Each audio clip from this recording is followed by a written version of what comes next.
Bonsoir à tous. De la musique avant toute chose qui ne choisirait pas sa voix. L'artiste pense au son, il pense également à son environnement, tout chante en lui, tout en chante également. À lui seul, il draine tout un ancestre. C'est un artiste bio. Puissance vocale qui fait vibrer le monde, rap a cappella, gospel, rap conscient, l'artiste n'a pas de frontières, de même que sa musique. Il est là, invité spécial de Belle Ligne pour un artiste spécial.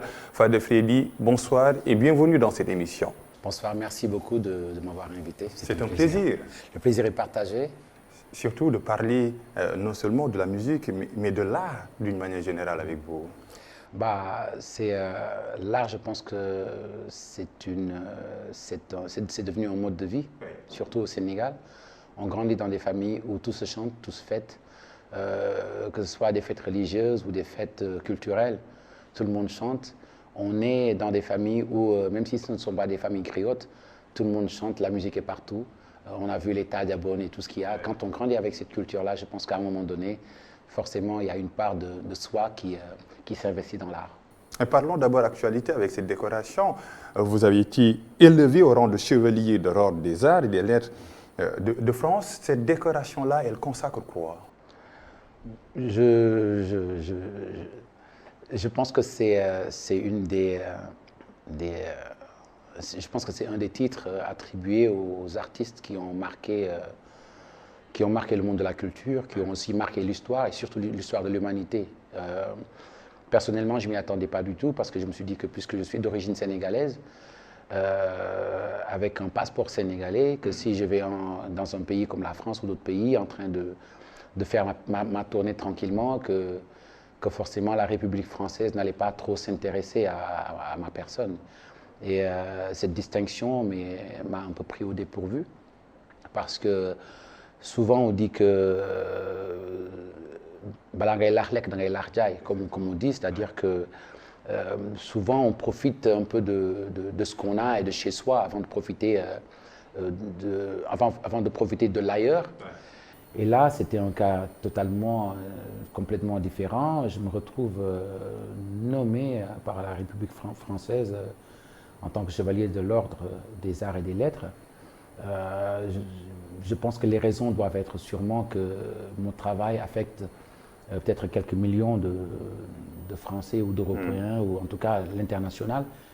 Et le message peut-être d'humanité, c'est ça qui les a un peu happés. Et au-delà de ça, aussi, la musique, qui est au cœur de mes activités, cet héritage que j'ai reçu du Sénégal, le pays qui m'a tout donné.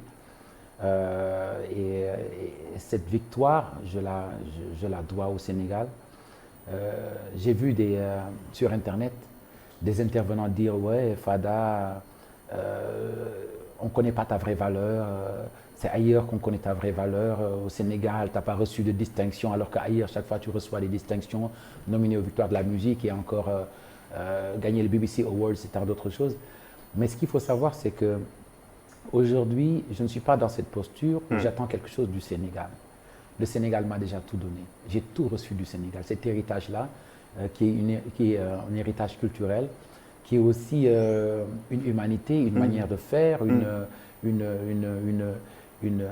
empathie. Parce qu'au Sénégal, on voit que quand il y a des fêtes musulmanes, les musulmans préparent à manger pour les chrétiens et ainsi de suite.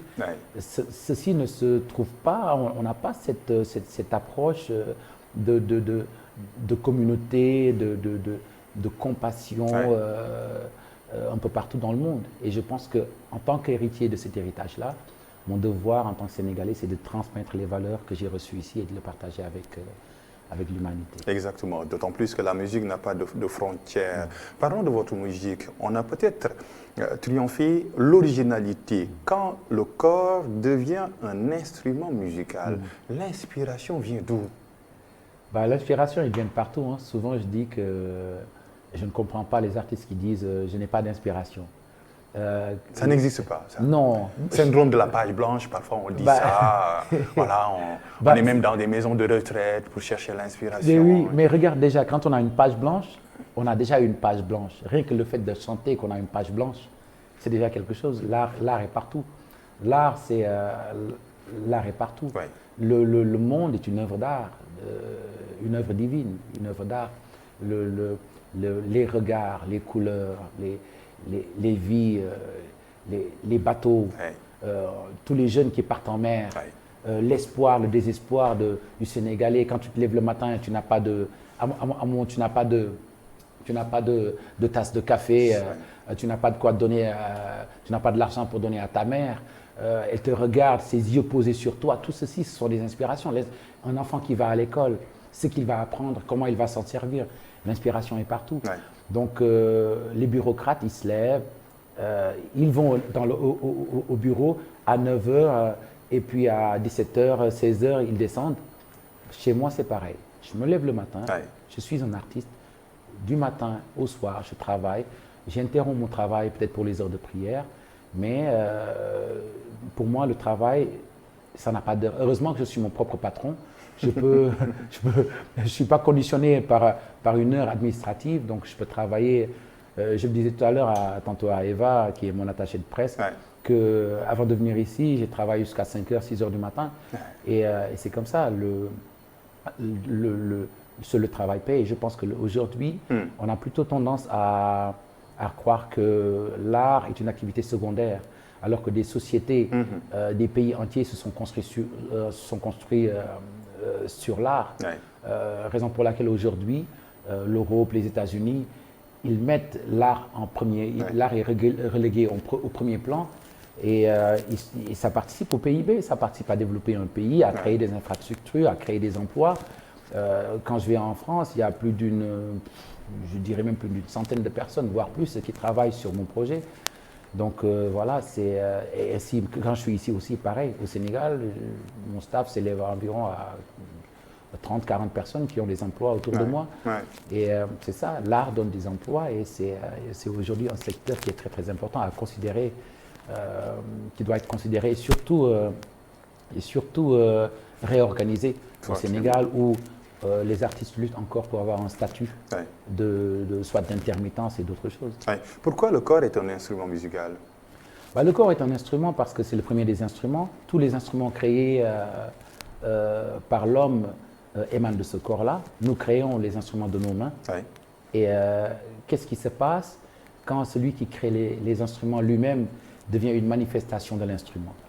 Quand nous créons un instrument, nous l'imaginons d'abord, ça veut dire que cet instrument est déjà incorporé, il est déjà intégré en nous. Donc, ce que nous créons, c'est parce que quand on crée une guitare, on sait à l'intérieur où est-ce qu'on veut aller avec cette guitare. Ça veut dire que la notion de création fait que la partie cachée de cet instrument qui doit se manifester est déjà, on la vit déjà, c'est déjà à l'intérieur de nous. Donc, je me suis basé sur ça pour me dire... écoutez, maintenant le créateur de l'instrument va lui-même être l'instrument. Au début, c'est une mission impossible pour les autres. Ah oui, effectivement, hein, on m'a déjà traité de tous les noms. De fou, hein? Mais de fou. On m'avait déjà dit que ça n'allait pas marcher. J'ai déjà entendu, ouais, ce que tu veux faire, ça ne marchera pas. Taper sur ton corps, tu feras comment sur scène. Ouais. Et puis, il y en a qui rigolent, comme on dit en Wolof, quoi. On me dit, bah, tu vas t'écraser la poitrine avant même la fin du concert. Et puis, puisqu'il n'y a pas d'instrument, beaucoup croyaient que ce n'était pas possible, que j'allais être un groupe pow-wow. Les groupes, les groupes qui font que tu serais là à t'ennuyer pendant qu'ils sont en train de faire leur petit pow-wow. Et puis, et de fil en aiguille, j'ai pu démontrer qu'on peut faire de la musique sans instrument. Bio, où il n'y a pas d'arbre coupé pour construire un instrument. Oui, ça rime avec l'actualité. Exactement. En arrivant, en faisant des grosses caisses sur ma poitrine, des caisses claires ici, sur la cuisse, d'utiliser des claps, d'utiliser la basse vocale, d'utiliser le beatbox, d'utiliser des trompettes vocales, les musiques un peu diphoniques et de fil en aiguille, j'ai organisé avec un groupe et j'ai organisé une sorte de rencontre avec différents artistes et j'ai pu choisir ce qui correspondait à la folie que j'avais envie de démontrer. Et voilà, aujourd'hui on scrute le monde avec des centaines de dates dans le monde avec Exactement. Et il y a une notion existentielle là-dedans, c'est-à-dire que le corps, c'est pas tout simplement quelque chose qui est matériel, périssable, mais il faut savoir écouter son corps. Le corps parle, c'est ça. Bah, effectivement, il faut être à l'écoute. Hein. Et il faut savoir que le but de l'artiste, c'est de connecter son corps avec son cœur, son corps avec son esprit. Parce que chanter, c'est aussi prendre des risques. Parfois, tu vas sur scène, tu es fatigué, et puis tu vas atteindre une certaine note, et puis ton corps te dit tu ne peux pas l'atteindre. Ouais. Et tu dois te surpasser pour dire, en fait, je peux l'atteindre parce que j'ai envie. Donc, je pense que la première des choses dans l'art, c'est d'avoir l'intention. Et je suis reconnaissant d'avoir une intention assez vive. Je pense que je dois être un hyperactif. Parce que je me retrouve toujours avec mes enfants en train de courir dans tous les sens. Ben, voilà. Et puis, avec cette âme d'enfant-là, je continue encore à faire ma musique, la musique que j'ai envie de faire. Pas une musique conditionnée par l'industrie, parce que ça, je peux en faire des tonnes et tous les jours. Quoi. Je peux me relever tous les jours en faisant des chansons de Hey Baby, Dangara Fait Mbegel, tout ça, comme on dit chez nous, des petites chansons d'amour qui marchent 2-3 semaines. Ouais. Mais j'ai pas envie. J'ai envie de faire quelque chose qui, quand même, sera un héritage pour les générations à venir. Fada Fede, c'est d'abord une question de puissance vocale. Comment et quand travailler cette puissance vocale-là? Ça a commencé quand, le travail sur la voix, sur cette puissance vocale? Bah, je pense que j'ai toujours eu envie de travailler sur la puissance vocale avec, quand tu te mets sur scène et que Youssou N'Dour chante et qu'il te donne le micro, tu te dis automatiquement cette voix puissante. Oui. Il faut quand même arriver à faire de la musique qui soit à la hauteur de cette puissance vocale. Quand tu chantes avec un Ismaël Lo, un John Sek, des gens avec qui j'ai déjà eu l'occasion de chanter. Baba Maal, à Washington, on était récemment avec le bassiste Cheikh Noy. Quand il chante Wakanda et qu'il doit juste chanter derrière, tu te dis, j'ai du travail. Et de fil en aiguille, avec tout ce qui nous ont inculqué comme valeur, nous, la génération de musiciens actuels, nous avons le devoir de faire quelque chose qui soit quand même à la hauteur. Donc, elle s'entretient, cette voix-là, elle s'entretient comme on entretient une maison, comme on entretient une entreprise. Il y a une pratique. Hein? Exactement. Il y a surtout une hygiène de vie. Oui. Il y a une hygiène de vie, il y a des choses que je ne dois pas manger quand je dois faire un concert. Tout ce qui a beaucoup d'huile, je ne mange pas. Parfois, je ne mange pas trop de tomates parce que quand on a des remontées gastriques, c'est de l'acide en fait qui se retrouve ici sur les cordes vocales. Et la tomate, par exemple, je ne touche pas. Trop de produits laitiers, je ne touche pas. Et nos tchérés fondés, vous parlez de nous. Tchéré fondé, c'est bon. de l'eau fraîche. Le tchéré, c'est bien, mais quand le tchéré est très huilé, quand on est sur scène et qu'on chante, l'huile remonte quand même. Parce que, bon, voilà quoi. Donc, mais le tchéré boum, je pense que ça ne fait pas trop de dégâts. Mais le tchéré du tamkharit là, par exemple, et même l'arachide, voilà, parce que parfois, il y a pas mal d'huile.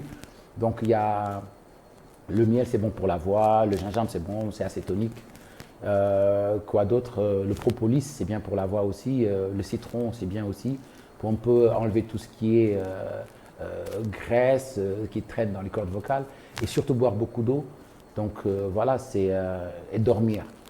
Mon seul problème, c'est le dernier, c'est dormir. Moi, je dors pas beaucoup parce que je dois travailler les instruments. Je travaille toujours à la basse, donc je suis un élève de Habib Faye, qui d'ailleurs c'est mon maître en musique, paix à son âme. Ouais.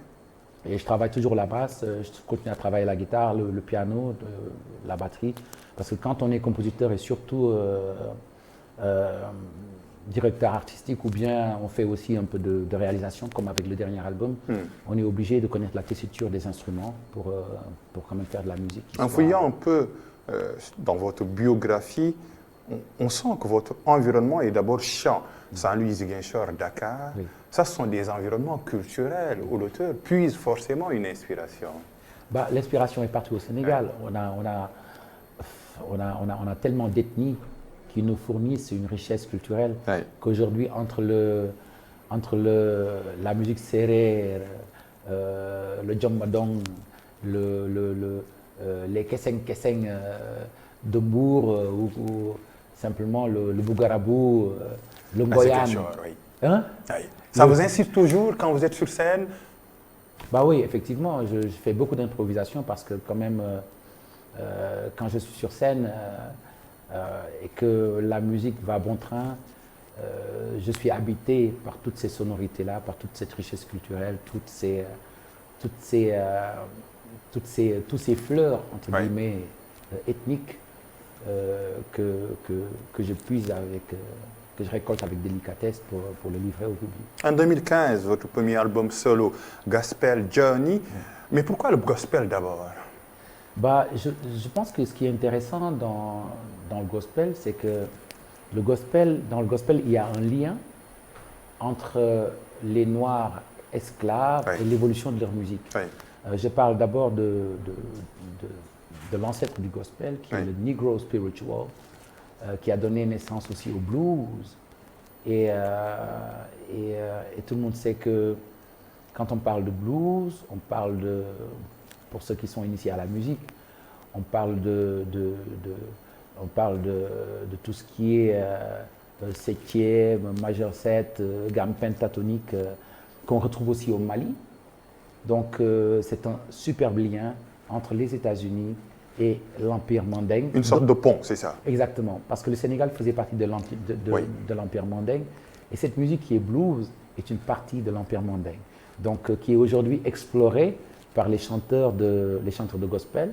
Parce que quand ils font les riffs, c'est-à-dire quand ils chantent dans le gospel, il y a toujours une personne qui est en train de faire « Ouh » qui fait ça, alors que des trucs comme ça, des trucs comme ça. Et alors cette personne-là, ce qu'elle chante souvent, c'est en pentatonique, alors que la gamme pentatonique, c'est ce qu'on retrouve au Mali et au Sénégal. Donc ce lien-là, je l'ai puisé parce que c'est un héritage. Je me suis dit, je vais faire un voyage à travers le gospel, même si je suis un chanteur de soul et rappeur, je vais puiser un peu du gospel et l'explorer de manière moderne. 2015-2016, distinction, révélation scène en 2016. Ça vous a regardé dans ce projet-là qui était un peu très faux au début, mais très original à la fin? Bah oui, c'est un projet risqué. Hein. Comme on dit au Sénégal, risque-le, ragal de Kodef. On dit qu'il y a des choses, c'est des risques. Un peureux ne peut pas s'y aventurer. Donc, moi, j'ai choisi de vivre sans contrainte. J'ai choisi de vivre ma folie artistique et de sentir ainsi toute la liberté qui peut s'offrir à ma carrière, et ça fait plaisir. Reggae, a cappella, gospel, rap conscient, est-ce qu'il y a une limite à Fada Freddy? Je n'aime pas avoir les limites, je suis un frustré chaque fois que je vois que j'ai des limites. Je pense que c'est la raison pour laquelle je suis tout le temps en train de tâter la voix, de voir où est-ce qu'elle est, de jouer un instrument, parce que je n'aime pas être ignorant d'une science ou d'une connaissance.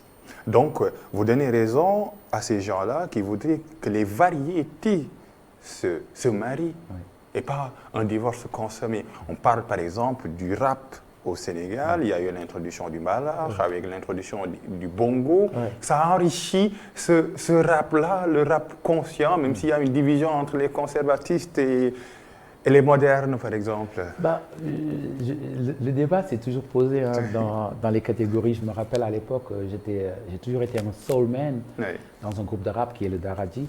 Et je me rappelle qu'à l'époque, il y avait beaucoup de clash. On disait, ouais, les rappeurs qui chantent et tout ça, parce que je pense que Doggy et moi-même faisons partie des premiers, même Makedjoum. Hein. Et après, on a voulu aller dans un rap pur et dur, que j'adore déjà, que j'aime beaucoup. Et après nous avoir dénigrés, ces mêmes rappeurs-là se sont mis à chanter. Alors je me suis dit, voilà, parfois il vaut mieux tard que jamais. Aujourd'hui, l'industrie musicale est animée de rappeurs qui ont envie de chanter et qui chantent aujourd'hui. Donc je pense que j'ai eu de la chance d'avoir raison dès le premier abord. Il y a une question qui est un vieux serpent de mer, qui revient tout le temps. C'est difficile d'être optimiste en ces temps où les bombes tonnent, mais pourquoi Fada Freddy est toujours un éternel optimiste? Bah, je suis un éternel optimiste parce que je vois comment ça se passe dans le monde. Et il y en a beaucoup qui disent, quand on voit ce qui se passe dans le monde, on est triste, ça ne laisse pas une lueur d'espoir. Il y a toujours de l'espoir parce qu'on est vivant. Je ne suis pas mort encore. Je suis là, je ne sais pas combien de temps, mais combien de temps on sera là. Mais pendant qu'on est encore là, on a toujours la chance de faire quelque chose. Et c'est rassurant de savoir qu'on peut déjà faire aumône d'une bonne parole à une personne, un sourire, un regard. Ce n'est pas simplement de s'investir, de donner à quelqu'un de l'argent. ou de lui offrir une voiture ou une maison, ou d'emmener quelqu'un à la Mecque. Ceci est possible. Oui. Mais au-delà de ça, on fait avec ce qu'on a. Et pour moi, le plus grand acte de générosité, c'est le don de soi, de pouvoir être à disposition, de pouvoir donner une bonne parole, de pouvoir donner de l'espoir, de pouvoir faire vivre un cœur qui ne bat plus ou un cœur blessé. Donc la musique, c'est de la thérapie. L'humain en soi, il peut être une thérapie pour son environnement. Chaque humain doit voir l'impact positif qu'il peut avoir autour de lui. Je pense que c'est le but aussi des religions, l'islam, le christianisme, toutes les religions du monde emmènent à la paix, parlent de salam, de la paix. Et la paix, elle commence d'abord par l'intérieur et puis elle se répand vers le voisinage. Pour moi, chaque humain doit converger ses efforts, sa vie, sa respiration, son battement de cœur à animer ceux qui sont autour de soi avec une joie de vivre et surtout de l'espoir. L'espoir, l'humanité, l'humain, les mots sont lâchés. Aujourd'hui, on a un contexte très lourd avec la migration irrégulière. Vous aviez fait du rap conscient. Vous conscientisez les jeunes. Je me rappelle un peu de ce truc WhatsApp où parler un peu de la migration irrégulière. Aujourd'hui, quelle voie de sensibilisation, surtout pour les artistes, ils font partie du chapitre sensibilisation et conscientisation, pour dire aux jeunes, la migration irrégulière, peut-être, je ne juge personne, ce n'est pas le bon choix. Bah, en fait, je pense que c'est à double tranchant, parce que le monde, la terre, c'est la terre des hommes, c'est la terre des humains. Et l'humain, les Européens l'ont fait avant. Ils sont allés explorer d'autres terres parce qu'ils avaient envie d'apprendre de l'ailleurs. Et puis, Abou Bakr II l'a fait aussi, il est allé jusqu'au Mexique. Nos ancêtres voyageaient. Kanka Moussa est allé jusqu'à la Mecque, faire des traversées avec son or et avec ses richesses. L'Africain est un explorateur. Il aime voyager, aller toucher le cœur du monde et puis revenir avec quelque chose, surtout une connaissance. Donc je pense que le voyage est nécessaire. Le voyage, c'est quelque chose qui enrichit. Le seul problème, c'est qu'on se trouve dans un contexte géopolitique qui a quand même des enjeux énormes pour l'Afrique, énormes pour nos familles. L'Afrique aujourd'hui a besoin de ses enfants.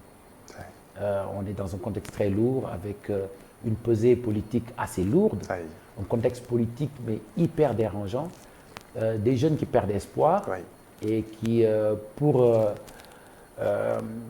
par désespoir, ils sacrifient leur vie parce que certains disent qu'ils préfèrent mourir que de vivre dans le désespoir et la honte, de regarder leur mère tous les jours sans pouvoir faire quelque chose pour leur mère. Mais le seul problème, c'est la manière. Parce que certains, ils préfèrent affronter les vagues de manière un peu, je disais, inconsciente, pour essayer de nourrir leur famille. Mais le problème dans ce contexte, c'est quand tu meurs, qui va s'occuper de ta famille? Quand tu laisses un enfant, une femme, et que tu pars en mer prendre le risque, si tu meurs, qui s'occupera de ta famille? Donc je pense que le voyage est nécessaire, mais il faut le faire dans les règles de l'art, avec un bon contexte qui fasse que les fils de l'Afrique, les Sénégalais, les enfants du Sénégal, continueront de vivre et continueront ainsi de développer ce pays. Je vois plein de jeunes aussi aujourd'hui qui vendent leur voiture, qui vendent leur commerce pour aller au Nicaragua ou pour aller s'aventurer en mer. Ce que tu vas trouver au Nicaragua, aux États-Unis, tu ne sais pas trop ce que c'est, parce qu'on sait qu'il y en a même qui ont traversé la Libye et qui sont devenus esclaves, qui sont pris en otage, et puis les pirates qui sont là-bas demandent des rançons aux familles, certains sont tués, jetés dans le désert et tout ça. Donc je pense que tout ceci n'en vaut pas la peine.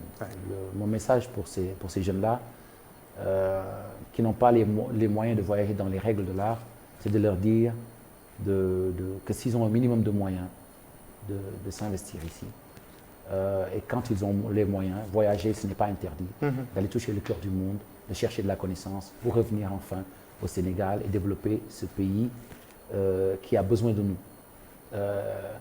Souvent, je fais la blague en disant, si tous les hommes partent en mer, qu'est-ce qui va épouser nos sœurs?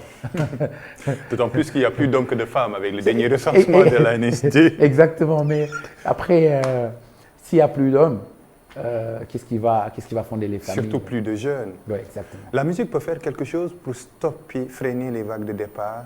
La musique est un remède. Bah oui, effectivement, je pense qu'avec la musique, le message passe souvent.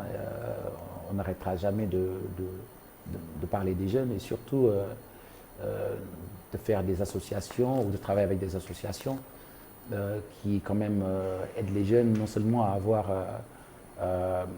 recours à des activités saines qui puissent quand même les aider à supporter la famille, mais aussi à savoir qu'on peut rester chez nous et travailler ici. Moi, par exemple, je suis un agriculteur. Ah oui. Et souvent, Ndongo et moi, on se retrouve à aller dans les champs ou à aller visiter encore d'autres champs parce qu'on a envie de décomplexer l'agriculture. Il y a plein de boulot quand on demande aux jeunes de le faire. Ils disent, ouais, je ne vais pas faire ce boulot-là parce que c'est un boulot de miséreux. Les gens aujourd'hui qui ont de l'argent au Sénégal, en tout cas de manière saine, je ne parle pas de gens qui ont court-circuité les mauvais raccourcis. Les mauvais raccourcis et surtout qui donnent le mauvais exemple en disant que l'argent ne se travaille pas, il faut juste faire quelques coups pour avoir de l'argent, comme on dit en Wolof, c'est une image à déconstruire. Bah oui, je pense que c'est le manque d'éthique de la scène politique qui a conduit quand même beaucoup de jeunes à voir que quand on ne fait pas de la politique et qu'on ne se range pas derrière quelqu'un, comme on se sujet à créer son nom et à battre campagne pour lui, même si la personne est dans le mensonge, qu'on n'aura rien du tout. Il y a d'autres moyens. Je pense qu'aujourd'hui, il faut qu'on retourne aux vraies valeurs sénégalaises, le job. Oui. Aujourd'hui, il est question de job, il est question de dignité humaine, parce que quand on est assujetti à l'argent, on peut en avoir, même si ceux qui sont aveugles chanteront vos louanges pour l'argent. Ils ne chantent pas vos louanges pour vous, ils chantent que les louanges de l'argent. Et aujourd'hui, il ne faut pas que l'humain se rabaisse pour l'argent, parce que c'est lui qui a créé l'argent. Oui. L'argent est juste un moyen, mais l'argent ne fait pas de l'humain ce qu'il est réellement. Au contraire, plus on en possède et plus il faut faire attention, parce qu'après le piège devient de croire que l'argent nous définit. Nous sommes plus que ça, nous sommes plus que des chiffres, nous sommes plus que des billets, nous sommes une âme avec une soif divine qu'on doit assouvir, et je pense que l'humain doit toujours aller dans sa quête de retrouver son moi intérieur. Ça, c'est de la bonne musique, hein, sans instrument. Vous avez travaillé avec beaucoup d'artistes, fait beaucoup de concerts avec des noms qui sont devenus des légendes sur la scène musicale. Zebda, Mos Def, Wyclef Jean, Kerry James récemment. Quelles alternatives, quelles pistes, quelles voix? Bah, je pense que les connexions entre artistes se font de manière naturelle. Je pense que c'était le cas avec Lenny Kravitz. Un jour, je faisais mon concert et puis il y a quelqu'un qui avance et puis qui me dit en fait, Lenny Kravitz est dans la salle et il vient regarder ton concert. Et puis je joue et puis je remarque que le gars est là, et juste quand je finis, il vient, il me prend dans les bras et puis il me dit est-ce que tu voudrais faire ma première partie? Je dis ok, je vais faire sa première partie à l'Olympia. En ce moment-là, je n'avais pas fait mon Olympia. Et puis je viens jouer une première fois, le deuxième jour je joue, et à la fin, il vient, il me présente Johnny Hallyday, donc une connexion qui se fait de manière très naturelle. Et puis il me dit maintenant, est-ce que tu veux partir en tournée avec moi? Ouais. Je regarde, je dis c'est une proposition alléchante, je regarde bien et dans ma tête je me dis qu'est-ce que j'ai envie de faire. Est-ce que j'ai envie d'être quelqu'un qui suit Lenny Kravitz ou j'ai envie d'être quelqu'un qui va faire sa propre carrière. Et du coup, je lui ai dit, j'aimerais beaucoup, mais j'ai aussi ma tournée. Effectivement, j'avais une tournée. C'était la tournée de Gospel Journey. Ouais. Et c'est les chemins que j'avais choisis. Je pense que parfois, on t'offre des connexions, mais il faut savoir qu'est-ce qu'il faut en faire. Et aujourd'hui, je suis content de savoir que tous les artistes avec qui j'ai eu à rencontrer, aujourd'hui, sont devenus des amis. Je parlerai aussi d'Angélique Kidjo, qui est dans mon nouvel album. Et ça va bientôt sortir. On a fait ensemble un morceau qui s'appelle Africa Nagadef. Ah ouais. Et que j'ai envie de faire écouter au public. Donc voilà, c'est des connexions, de connexion en connexion. L'essentiel, c'est d'être positif.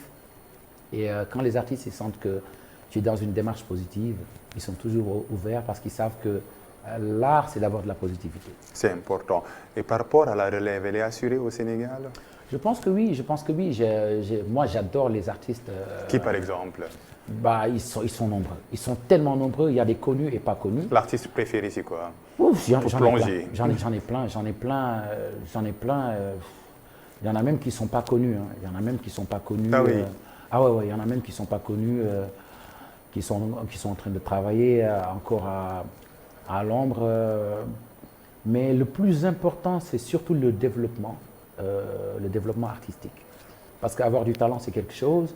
Marquer le public, c'est quelque chose. Le développement artistique, c'est autre chose. Parce que faire une musique qui marche au Sénégal et qui touche la communauté, c'est bien. Mais avoir l'ambition de pouvoir représenter le Sénégal partout dans le monde, c'est autre chose.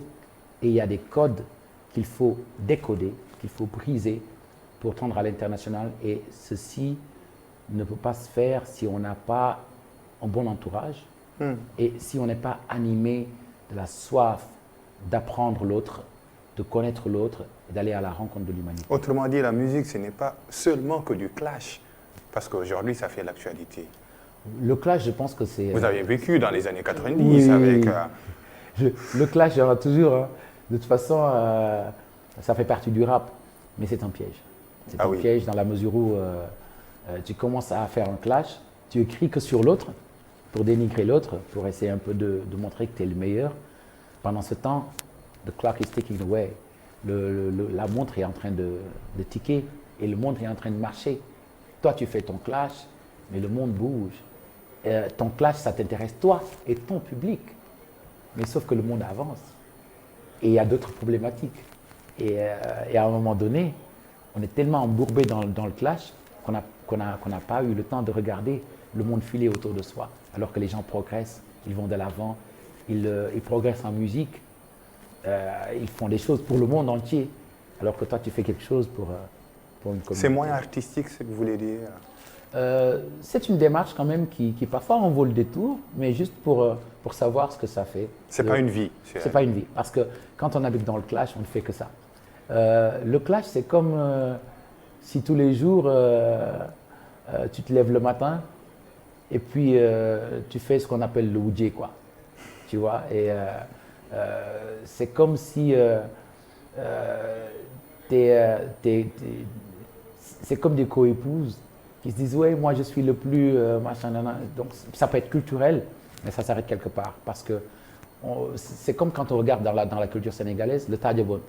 Avant, c'était les coépouses qui venaient, qui disaient Tadjabon, qui disaient Tadjabon, c'est-à-dire ta manière de présenter le repas, c'est une mauvaise manière. Taj, mon bon, niga tadje, mon bon. La manière dont tu présentes le repas, c'est pas la bonne manière. Alors moi, je présente mon taj mieux que toi. Donc moi, je présente mon repas mieux que toi. Et c'était des clashs qui étaient amicales.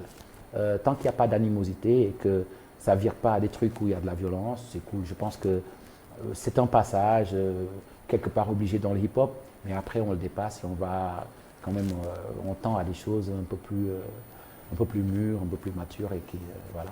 En tout cas, merci beaucoup pour votre musique. Merci beaucoup pour tout ce que vous faites, non pas pour nous, non pas pour les artistes, mais pour le Sénégal et pour le monde d'une manière entière. Je suis très très honoré. Merci beaucoup. Merci également à Eva. Peut-être il n'est pas sous le feu des projecteurs, mais il a facilité cette rencontre. Merci beaucoup. Merci également à la noblesse anodine, Ibamar Moussa Laïdiouf, qui nous ont permis un peu de réaliser cette émission Belling spéciale avec un artiste spécial, Fade Freddy. Rendez-vous pour un autre jour du livre, de la lecture, de l'écriture, mais également de l'art, du chant, de la musique sur ITV.